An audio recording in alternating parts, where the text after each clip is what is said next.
Somewhere on the coast of what is now Brazil, carved into the face of a dark granite boulder, there is an inscription that has no business being there. The letters are not Portuguese. They are not Spanish. They are not any script that belongs to this hemisphere at all. They are Phoenician, the alphabet of a seafaring civilization that was supposed to have died out 2,000 years before any European set foot on South American soil. For 150 years, the experts called it a forgery, a hoax, the work of a 19th century eccentric trying to rewrite history for reasons no one could quite explain. The textbooks buried the inscription. The museums declined to display casts of it. The scholars moved on. Then ancient DNA was extracted from pre-Columbian skeletons along the Brazilian coast. And when the genomic results came back, there was something in the data that the researchers had not expected to find and could not explain away. A signal, pointing east, pointing toward the Mediterranean, pointing toward a people the textbooks had assured us never came anywhere near this ocean. The standard story of pre-Columbian contact has two acceptable chapters. The first is the land bridge, tens of thousands of years ago, when the ancestors of every indigenous American walked across a frozen corridor from Asia. The second is the Norse, a brief and inconclusive visit to the far north around the year 1000. Everything else has been classified as fringe, as fantasy, as the kind of claims serious researchers do not make in serious journals. That classification is now under pressure from three separate directions at once: from the ground, from the genome, and from a branch of material science that did not exist a generation ago. And the three trails, when you follow them far enough, do not point to a random accident or a lucky storm. They point to a deliberate, repeated, organized maritime operation launched by the greatest seafarers the ancient world ever produced. The Phoenicians did not stumble onto America. The evidence suggests they went looking for it. And the evidence suggests they found it. To understand what is at stake in this argument, you have to first understand who the Phoenicians actually were, because the popular memory of this civilization is almost comically inadequate for the thing the evidence is now describing. The Phoenicians occupied a narrow strip of the eastern Mediterranean coast, in what is now Lebanon, Syria, and northern Israel, from roughly 1500 BC to 300 BC. They were not a nation in any modern sense. They were a confederation of city-states, each with its own king and its own harbor, bound together by a shared language, a shared alphabet, and a shared obsession with the sea. Their city-states read like a catalog of ancient wealth: Tyre, Sidon, Byblos, Carthage, which they founded as a colony on the North African coast around 814 BC, and which would eventually become the dominant power in the western Mediterranean. These were not fishing villages. They were the commercial capitals of the ancient world, centers of manufacturing, finance, and long-range maritime trade that operated on a scale that would not be matched again for more than 1,000 years.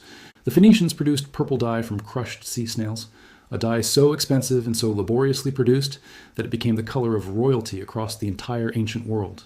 They manufactured glass. They worked cedar. They processed metals. They ran an export economy that moved luxury goods across the entire known Mediterranean, from Egypt to Spain to the British Isles, and they ran it on ships. Their ships were the finest of their age. Not the largest, not the most heavily armed, but the most capable of sustained open water navigation. The Phoenicians understood ocean currents, prevailing winds, and celestial navigation at a level that their contemporaries could only approximate. They navigated by the North Star with a precision that gave rise to its Greek name, Phoenike, the Phoenician star. They had been beyond the Mediterranean. That is not in dispute. Greek and Roman sources record Phoenician voyages through the Strait of Gibraltar, which they called the Pillars of Melkart, into the open Atlantic. Herodotus, writing in the 5th century BC, records a Phoenician circumnavigation of the entire African continent, commissioned by the Egyptian pharaoh Necho II around 600 BC. The voyage took 3 years. The fleet sailed south from Egypt, rounded the Cape of Good Hope, and returned through the Strait of Gibraltar. Herodotus himself expressed skepticism about one detail of the account, that the sun appeared on the sailors' right hand as they rounded the southern tip of Africa, which would mean it was in the north. Modern readers recognize that detail immediately. It is exactly what the sun does when you are in the southern hemisphere. Herodotus doubted the report because it contradicted his understanding of geography. The geography was right. The people who could circumnavigate Africa in 600 BC were not limited by the Atlantic Ocean. The question was never whether they had the technical capability to cross it. The question was whether they had a reason to try. The answer to that question sits at the intersection of copper, tin, and a metallurgical crisis that the ancient Mediterranean world did not know how to solve: the Bronze Age. Mediterranean ran on a formula. Copper plus tin, smelted together in the right proportions, produced bronze, the metal that built every tool, every weapon, every hinge and fitting and agricultural implement that held civilization together. The formula was elegant and the problem was structural. Copper existed in quantity in several places around the Mediterranean. Tin did not. Tin was the limiting reagent of ancient civilization. Without it, the bronze supply chain failed. And the ancient Mediterranean's primary source of tin, the mines of what is now Cornwall in southwestern England, sat at the far western edge of the known world, reachable only through the Strait of Gibraltar and up the Atlantic coast of Europe. The Phoenicians ran this supply chain. Tin from Britain traveled south through Phoenician trading networks to the Mediterranean workshops that turned it into bronze. It was the most lucrative long-distance trade route of the ancient world, and the Phoenicians protected their control of it with aggressive secrecy. Classical sources report that Phoenician captains, when followed by Greek competitors trying to chart the Atlantic tin route, deliberately wrecked their own ships on shoals rather than allow a rival to learn the way. This is a civilization that treated navigational knowledge as a state secret of the highest order. A civilization that was simultaneously the best maritime navigator in the ancient world and the most motivated to find new sources of the metals on which its commercial empire depended. Now hold that picture and look at a map. Lake Superior, on the northern border of what is now the United States and Canada, sits atop the single largest deposit of pure native copper on the surface of the earth. Not copper ore requiring complex smelting, native copper. Copper that occurs in its metallic form, ready to be worked in quantities that have no parallel anywhere in the known world.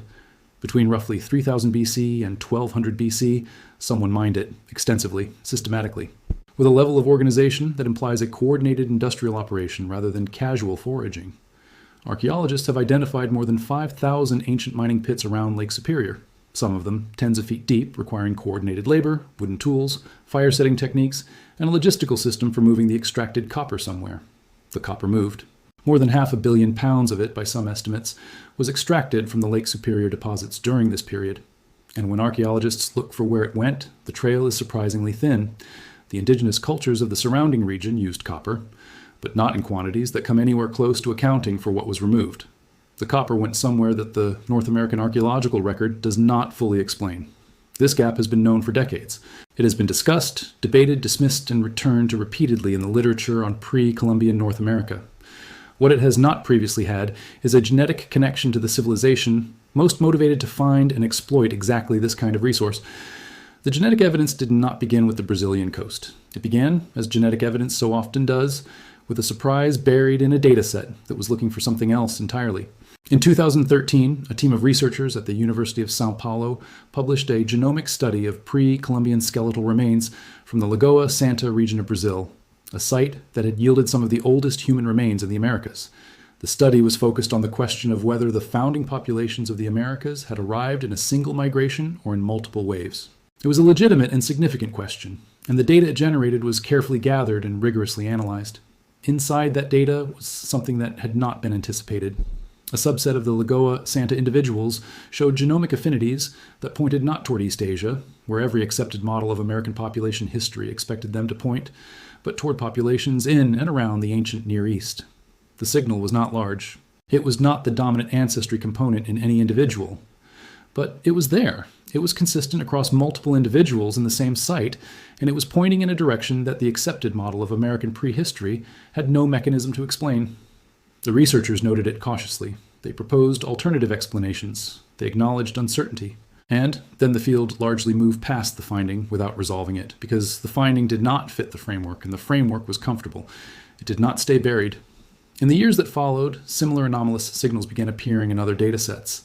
A 2015 study of genetic diversity among indigenous Amazonian populations found elevated frequencies of a specific mitochondrial haplogroup in communities along the eastern Brazilian coast. The haplogroup, designated X2b, has an unusual geographic distribution. It is present in North America, where it arrived with the land bridge migrations. It is present at low frequency in the Great Lakes region, and it is also present at much higher frequencies in populations from the Levant and the ancient Near East.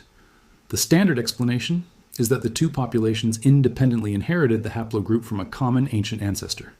The standard explanation may be correct, but the geography of the signal inside Brazil clusters in ways that are difficult to explain through the land bridge migration alone. The elevated frequencies are not uniformly distributed across the continent. They are concentrated in coastal communities with the highest archaeological evidence of long-range maritime contact. They are, in other words, exactly where you would expect to find them if someone had arrived by sea rather than by land. The genetic evidence cannot by itself identify which seafaring civilization brought this signal. DNA does not carry a Phoenician passport. What it can do is establish that there was maritime contact between the ancient Near East and the South American coast, that the contact produced descendants who survived and reproduced within the indigenous population, and that the timing of the signal is consistent with the period when Phoenician Atlantic navigation was at its height. For the identification of this specific source, you need to read something other than the genome. You need to read the stone. The Paraíba inscription was found in 1872 by a farmer breaking ground on his property in the northeastern Brazilian state of Paraíba. The stone bore an inscription in an unknown script. A copy was sent to the Brazilian Historical and Geographical Institute, which forwarded it to the scholar Ladislau Neto, who identified the script as Phoenician and produced a translation. The translated text described a fleet of ships from the city of Sidon, sailing in the service of King Hiram, that had been separated from its companions by a storm while rounding the southern tip of Africa. The fleet had been driven west across an ocean they had not intended to cross, had found land, and had been stranded there. The inscription recorded their arrival, their desperation, and their acknowledgement that they might never return home. The academic response was swift and almost uniformly negative. The inscription was denounced as a forgery. The objections were numerous, and some of them were legitimate. The original stone could not be produced. The farmer who found it had disappeared. The copy had been made by a local official whose competence in ancient scripts was unverifiable. The Phoenician text contained several forms that scholars of the period considered anachronistic. The case against the inscription was closed within a few years of its discovery, and it remained closed for nearly a century. Then, Cyrus Gordon reopened it. Gordon was one of the foremost Semitic linguists of the 20th century.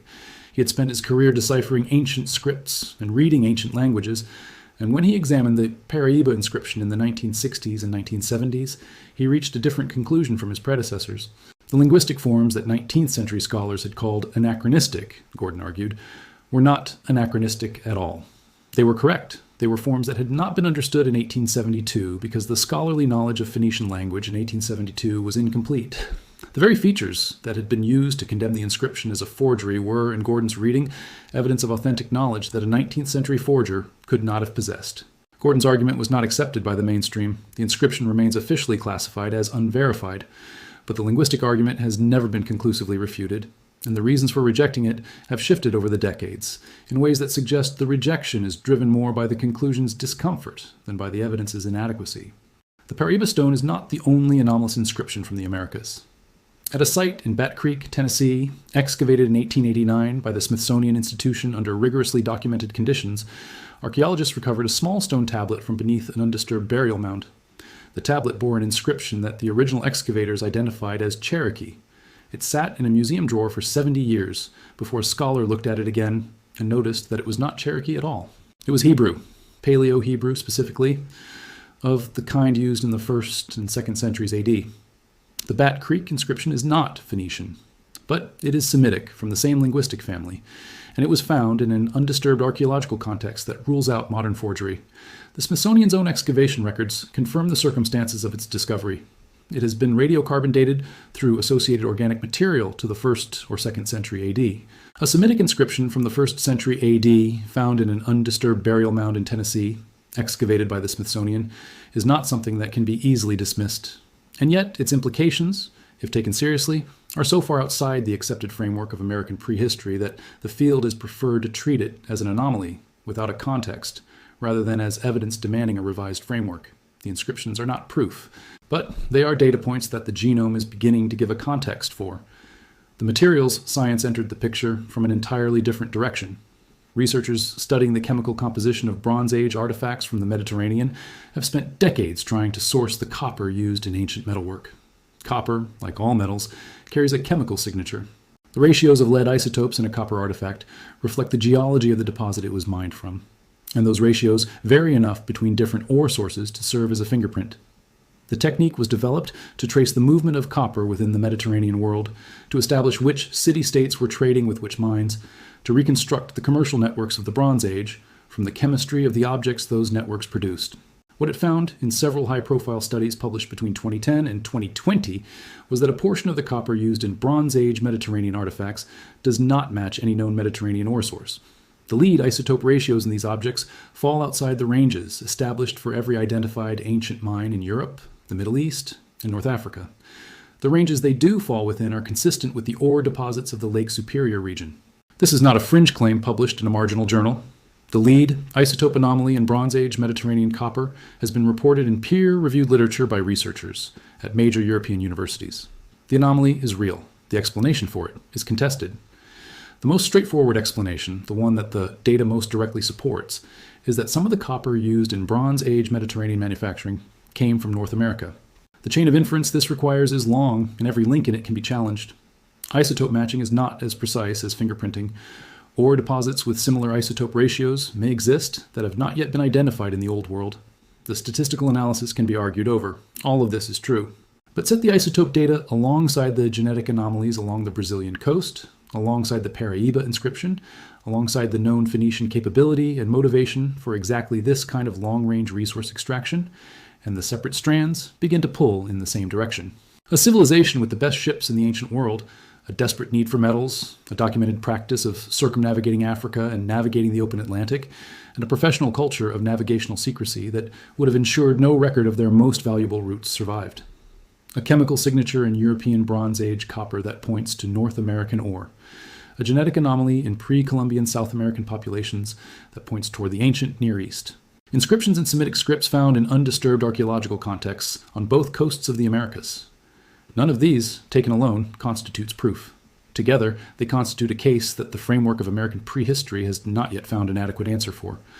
The silence of the sources is itself part of the argument, and understanding why requires understanding how Phoenician commercial intelligence worked. The Phoenicians did not write explorers' journals. They did not commission narrative accounts of their discoveries. They did not dedicate temples to the memory of their great captains.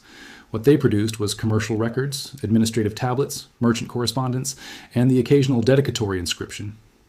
The vast majority of their written output was produced on perishable materials, papyrus and wood and wax, that did not survive 2.5 millennia of Mediterranean climate. What did survive in the libraries of Greece and Rome was Phoenician history as filtered through cultures that were simultaneously their competitors and their chroniclers. The Greeks and Romans knew the Phoenicians had been to places they had not. They did not always know where those places were or how to get there. And the Phoenicians, who had built their commercial empire on information asymmetry, had every reason to keep it that way. We know the Phoenicians circumnavigated Africa because Herodotus reported it secondhand, decades after the fact, from Egyptian sources. We know they reached the Canary Islands and possibly the Azores because of scattered references in classical literature and because there is archaeological evidence of Phoenician presence on at least one of the Canary Islands. We know they reached Britain because the tin trade required it. We do not know where else they went because they did not want us to know. The secrecy that allowed them to maintain commercial dominance for centuries is the same secrecy that erased the record of their most significant discovery from the historical archive. The absence of a Phoenician account of Atlantic crossings is not evidence that the crossings did not happen. It is consistent with a culture that treated route knowledge as its most valuable commercial asset. The comparison with the Norse is instructive. The Norse were not commercially secretive. They were a narrative culture. They told stories around fires in great halls and recorded those stories in sagas. They had no reason to hide the fact of their voyages to Vinland, and so the record survived, partial and mythologized, but real, to be confirmed 1,000 years later by archaeology and genetics. The Phoenicians were the opposite. They were a commercial culture with a professional culture of secrecy, operating in a world where a rival who learned your route could put you out of business within a generation. They had every reason to ensure that the knowledge of a transatlantic route died with the captains who knew it. And, if their voyages were organized from Carthage, as the evidence suggests they would have been, the deliberate destruction of the Carthaginian archive by Rome in 146 BC would have completed the erasure. Rome did not just burn Carthage, it systematically destroyed its libraries. Whatever written record the Phoenician world had produced of its Atlantic operations, including any account of what lay on the other side, went into that fire. The silence is not a gap in the evidence. The silence is the evidence. The question of what the contact actually looked like, if it happened, requires careful reconstruction from the physical record. The Phoenician voyages would not have been migration. They would not have been colonization in any meaningful sense. The logistics of transatlantic sailing in the ancient world would have made permanent settlement essentially impossible with the technology available. What they would have been was commercial extraction. A fleet of Phoenician merchant ships, probably 4 to 8 vessels given the scale of operations, typical of Phoenician long-range trade, each carrying a crew of between 20 and 30 men with mixed merchant and naval capability, leaving from a Carthaginian port sometime in the period between 800 and 400 BC.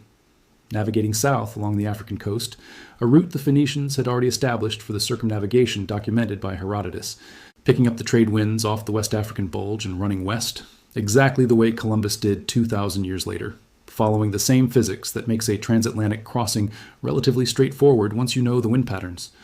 A crossing time of 4 to 6 weeks, depending on conditions. Landfall somewhere on the eastern coast of South America, consistent with the trade wind track. Coast navigation northward, following the shoreline, looking for the same thing they had sailed the Atlantic to find: metal. The Lake Superior copper deposits are not reachable from the Brazilian coast without an extended overland and river journey, but the first contact of the initial landfall, the inscriptions, the genetic signal, these are consistent with the South American coast. Later voyages, following the coast northward and learning the geography of the continent, would eventually have reached the Caribbean, the Gulf of Mexico, and the river systems of North America. The Mississippian culture of North America, which peaked between 800 and 1600 AD, was already too late for the Phoenician period. But the earlier Hopewell culture, which flourished in the Ohio and Mississippi river valleys between roughly 100 BC and 500 AD, was engaged in a long-distance exchange network of remarkable sophistication, moving copper from the Great Lakes, obsidian from the Rocky Mountains, marine shells from the Gulf of Mexico, and silver from Ontario across distances of hundreds of miles, with a regularity and organization that implies a commercial system rather than casual gift exchange. The Hopewell network moved the Lake Superior copper. The question of who was receiving it at the other end of the chain has never been definitively answered. There's a detail in the Brazilian genetic data that has not received the attention it deserves.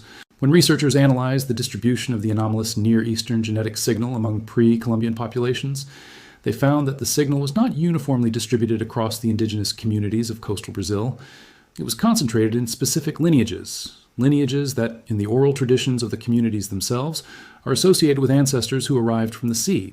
This detail appeared in a 2018 ethnographic study of indigenous oral traditions along the northeastern Brazilian coast, conducted by Brazilian anthropologists as part of a broader survey of indigenous cultural memory. Several communities reported traditions of ancestors who had come from across the Eastern Ocean, before the memory of living generations, before the Portuguese, before any European contact that the communities had knowledge of. The ancestors were described as skilled sailors. They were described as bearing unusual objects of worked metal. And they were described as having intermarried with the local population before eventually ceasing to come. Oral traditions are not genetic evidence. They are not archaeological evidence. They are, in the most literal sense, stories, and stories can drift from any original fact over enough generations. But oral traditions that are independently consistent with genetic anomalies, archaeological anomalies, and epigraphy pointing in the same direction are not nothing. They are the thing that the other evidence is looking for. They are the memory of the event that the data is trying to reconstruct. The people whose ancestors actually intermarried with the arriving sailors remembered that it happened. They encoded that memory in their traditions and carried it forward for 2,000 years. The genome of their descendants carries the same information in a different language. The Phoenician civilization ended in 146 BC when Rome destroyed Carthage and erased the last major Phoenician power center from the map. But civilizations do not end like lights switched off. They attenuate. The merchant networks contracted. The long-range voyages became less frequent and then stopped altogether as the commercial infrastructure that had funded and organized them was dismantled. The captains who knew the routes aged and died without successors. The ships that had crossed the Atlantic rotted in harbors that no longer had owners. What was left on the American side of the ocean was whatever population had grown from the original contacts. A community, or several communities, descended partly from the local indigenous population and partly from the sailors and traders who had arrived across the Eastern Ocean over the course of several centuries. A community with a genetic signature pointing back to the Levant, with oral traditions of seafaring ancestors, living along a coast where Phoenician letters had been carved into granite. The door closed sometime around 100 BC. The ship stopped coming.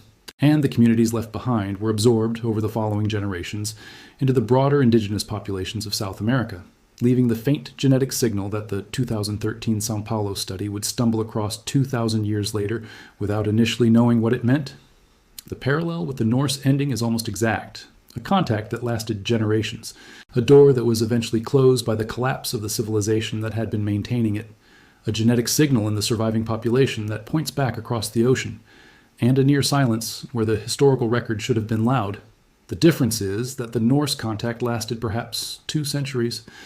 The Phoenician signal, if the evidence is correctly interpreted, represents a contact that ran for 500 years, longer than the entire history of the United States, long enough to do what every extended contact in human history eventually does, to leave a permanent biological record in the population it touched.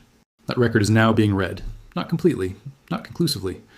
The ancient samples are few, the analysis is ongoing, and anyone who claims the case is settled is ahead of the evidence. But the shape of the answer is becoming visible in the data, and the shape of the answer is not the textbook version. Return to the granite boulder on the Brazilian coast. The inscription that spent 150 years classified as a forgery because its implications were too disruptive to consider. The letters are Phoenician. The text describes a fleet driven off course and stranded on an unknown shore. The genome of the people who have lived near that boulder for 2,000 years carries a signal that does not belong to East Asia, the origin point of every accepted model of American prehistory.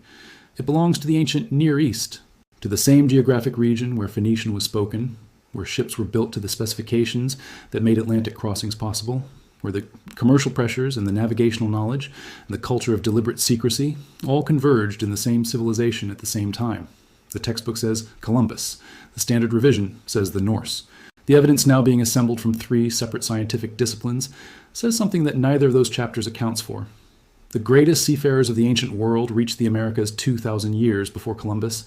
They came for what they always came for: profit, metal, the resource that built civilization. They came back enough times to leave descendants along the coast and oral memories in the communities that absorbed those descendants. And when their civilization was destroyed by Rome, they took the knowledge of what they had found with them into the fire. The secret held for 2,000 years. The genome does not keep secrets. The lead isotopes do not keep secrets. And the Phoenician letters carved into the dark granite do not keep secrets. They only wait for someone willing to read them without deciding in advance what they are allowed to say. The textbook version of pre-Columbian America has 2 chapters. The evidence is insisting on a third. And the third chapter does not begin with a storm-blown Norse ship off Newfoundland. It begins with a Phoenician fleet rounding the shoulder of Africa, picking up the trade winds and sailing west into an ocean their maps said was empty. Their maps were wrong. And the genome of the people who met them when they arrived is still carrying the proof of what happened when they landed.